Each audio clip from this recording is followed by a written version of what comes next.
Olá, boa noite. Hoje, 24 de junho, dia de São João Batista, o precursor de Jesus, nós católicos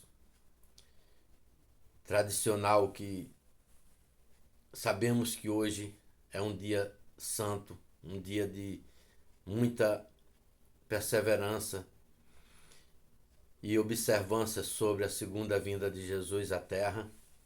Não poderia passar hoje o dia sem render a São João Batista uma homenagem de tudo que ele fez aqui na Terra em favor da nossa Igreja Católica. Como seria bom se não tivesse rivalidade, se não tivesse falsidade, para que as pessoas pudessem estar unidas à cristandade e dando cada dia mais à Igreja de Jesus Cristo frutos de redenção, como por exemplo no século XV tivemos a grande revolução entre Martinho Lutero contra o Papa e no mesmo século Henrique VIII fazendo tudo para perturbar o segmento da Igreja de Jesus Cristo na Terra. Como a fundação da Igreja Protestante, no dizer de seus apologistas, foi feita sobre a corrupção da Igreja Católica.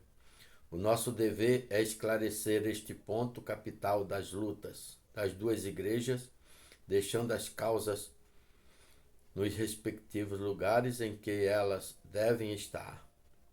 Impelido por divina inspiração, disse Martinho Lutero, aceitei a missão de reformar a Igreja que fundou o meu Senhor Jesus Cristo, livrando-a da corrupção de doutrinas e de costumes que a desonraram os católicos.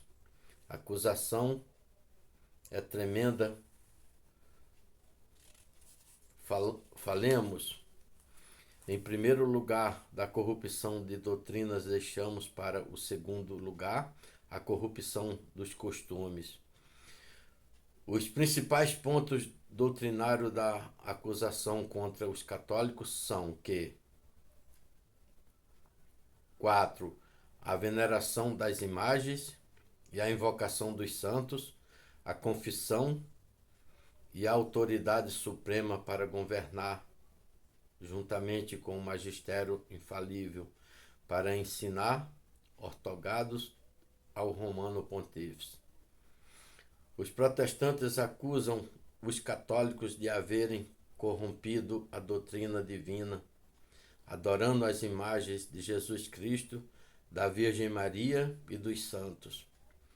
Que outras coisas não são do que pedaços de madeira ou de papel, imitando com esta conduta o paganismo romano, que adorava os deuses falsos, estátuas de pedra e de metal.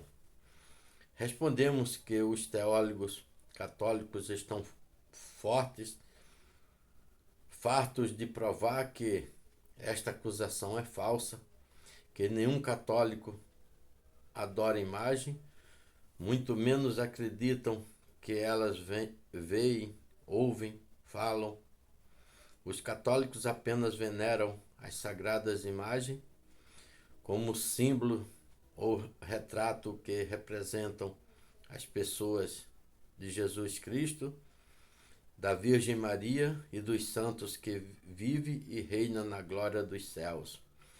Esta veneração ou culto que prestamos às imagens serve eficazmente para recordarmos da sua vida santíssima e imitarmos as suas virtudes.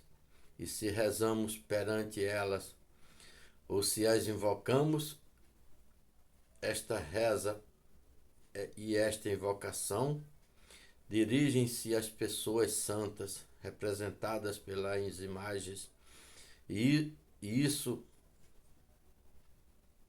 pecado é, isso corrompe a doutrina divina. Demais, a conduta da Igreja Católica está fundada nas Sagradas Escrituras e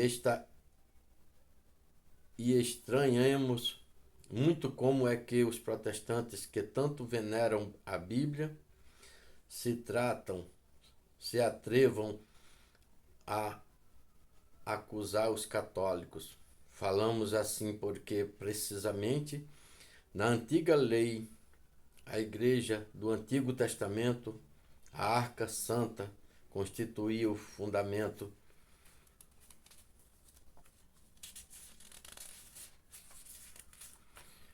principal, exterior ou visível da religião dos judeus. A Arca Santa, que os israelitas veneravam com religiosíssima devoção, era apenas uma imagem ou um símbolo da divindade. Os protestantes respeitam o culto que os israelitas prestavam à Arca Santa, mas condenam o culto que os católicos prestam às imagens sagradas, dizendo e repetindo: é muitas vezes que nós adoramos as imagens como os antigos pagãos adoravam os seus ídolos falsos.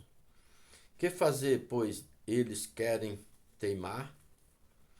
Carlos, um jovem protestante, muito ilustrado e muito bem educado, teve a desgraça de ver morrer a sua querida e extremosa mãe. A perda foi tão grande quanto era irreparável. Entristeceu-se extraordinariamente, enfraqueceu, deixou de frequentar os lugares, festas da sociedade, e a única consolação que experimentava, capaz de aliviar a amargura do seu coração, era quando entrava no quarto e, pegando o retrato de sua mãe, olhava para ela, beijava-o, chegando até a lhe falar. As pessoas da família, observando isto, calavam-se, admirando em silêncio a imensa afeição daquele jovem. Por vezes diziam: ó, quanto amava a sua querida mãe, como ele era bom filho. E nenhuma delas pensou em censurá-lo, lembrando-lhe que aquilo era uma ação indigna de um jovem ilustrado, venerar, beijar e ainda mais falar a um pedaço de papel pintado. Agora nós, os católicos, fazemos isto mesmo. Amamos a Maria Santíssima, nossa boa mãe do céu, e como ela não vive mais sobre a terra, veneramos sua imagem, as beijamos e rezamos perante ela orações e súplicas que o nosso anjo da guarda leva ao céu para lhe oferecer. Os protestantes evangelistas afirmam que aquele jovem Carlos fazia bem venerando e beijando o retrato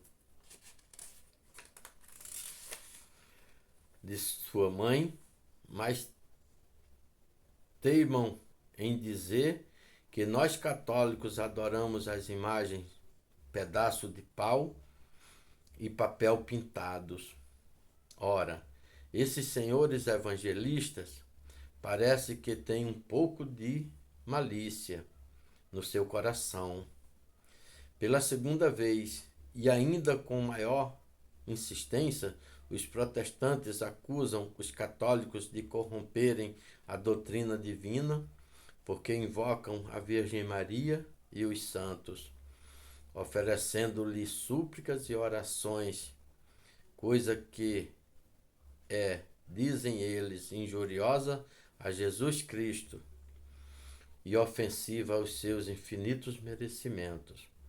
A doutrina protestante é esta: se Jesus Cristo é Deus e os seus merecimentos são de um valor infinito, portanto, nós não precisávamos da Virgem Maria nem dos santos para nos salvar.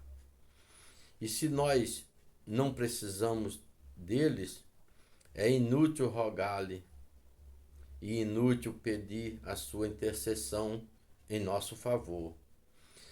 Semelhante invocação é injuriosa a Jesus Cristo, é humilhante para a sua infinita majestade. Os católicos respondem: Jesus Cristo realmente é Deus. Os seus merecimentos são infinitos. A sua redenção foi superabundante para todos. Ele só nos salvou. Ele só fechou as portas do inferno e abriu as portas do céu. Somente Jesus Cristo, por direito de justiça, é o nosso Salvador e o nosso Redentor. Foi ele quem salvou a Virgem Maria e quem salvou os santos. Mas a Virgem Maria e os santos foram criaturas cheias de virtude, de graças e de obras boas, não como nós, carregados de pecados, de miséria e de iniquidades, e como eles agora estão gozando no céu, lhes suplicamos que peçam a Deus para que perdoe os nossos pecados e nos conceda aquelas graças que não merecemos. Jesus, por causa do grande amor que tem aos santos, e principalmente a Maria Santíssima, usa de misericórdia para conosco. Pergunto eu agora, é isto que os protestantes chamam uma prática ofensiva e injuriosa a Jesus Cristo? Uma injúria e ofensa feita à sua infinita majestade? Um pai tinha 2 filhos, um muito bom e outro muito ruim. O filho ruim, arrependido de seus péssimos costumes, mas não se atrevendo a apresentar pessoalmente a seu pai, roga ao seu irmão para que peça ao papai que o perdoe. O irmão que é bom roga a papai pelo irmão que é ruim.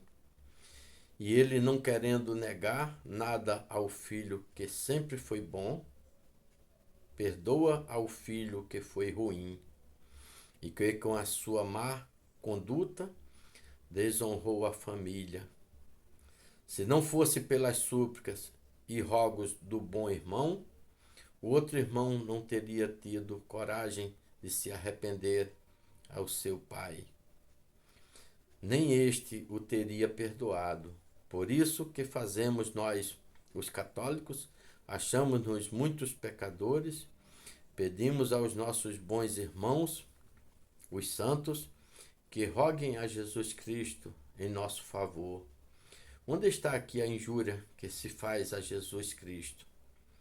A doutrina católica seria falsa e escandalosa se nós disséssemos que o poder dos santos é tão grande que eles não precisam de Jesus Cristo. Mas é o contrário. Nós afirmamos que o poder de Jesus Cristo é tão grande e universal que todos os santos, até mesmo a Mãe de Deus, precisa de se ajoelhar perante o seu trono real para pedir as graças que nos desejamos receber pela sua intercessão. Demais, a invocação dos santos, segundo o sentido católico já explicado, encontra todo o seu apoio nas Sagradas Escrituras. O apóstolo São Paulo nos diz: meus irmãos, orai um pelos outros, para que Jesus Cristo, pelas orações dos cristãos que são bons, use de misericórdia com os cristãos que são maus. E nos Atos dos Apóstolos, lê-se que o mártir Santo Estevão rogava a Jesus por aqueles judeus malvados que o apedrejavam. E no Antigo Testamento lemos também que o anjo do Senhor, falando do santo profeta Jeremias, que já tinha morrido, dizia: Ele ama verdadeiramente ao povo de Israel, pois constantemente está rogando a Deus pelos homens da sua nação. Por isso, meus amigos, essas divergências entre protestantes e católicos que há 500 anos, nós poderíamos muito bem chegar a uma conclusão que o amor de Deus e o amor do seu Filho e o amor dos verdadeiros cristãos faz exatamente que a Igreja de Jesus Cristo cresça no céu e na terra e por toda a eternidade. Tenham todos uma boa noite, fique com Deus e salve Maria Santíssima, Rainha dos Anjos e dos Homens. Amém.